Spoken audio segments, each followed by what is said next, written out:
1 start.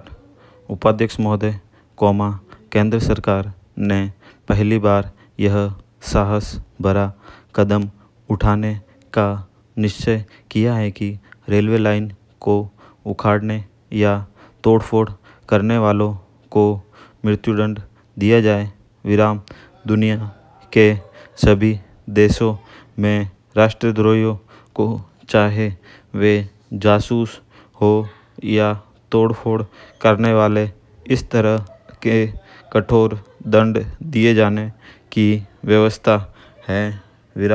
सरकार ने इस आशा से भी लोगों में सार्वजनिक संपत्ति की रक्षा करने की भावना जागेगी।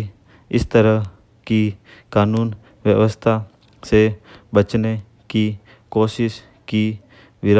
एक कारण यह भी रहा कि मृत्युदंड समाप्त करने के पक्ष में जैसी जनभावना है, केंद्र सरकार ने उसका भी आदर करना उचित समझा।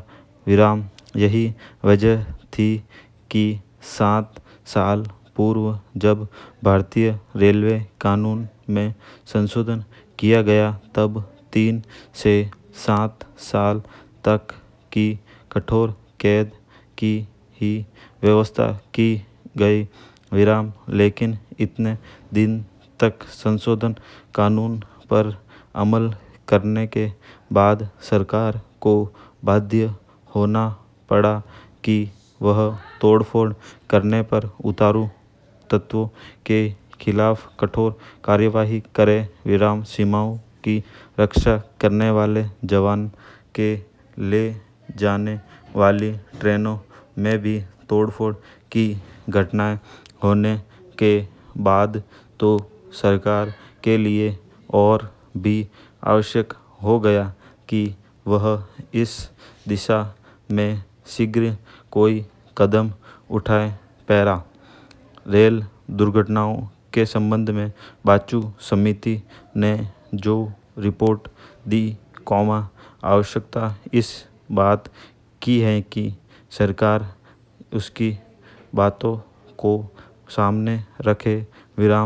रिपोर्ट में कहा गया है कि पुलिस और स्वराष्ट्र मंत्रालय रेलवे दुर्घटनाओं को रोकने के लिए अपना दायित्व निभाने से कतराते हैं।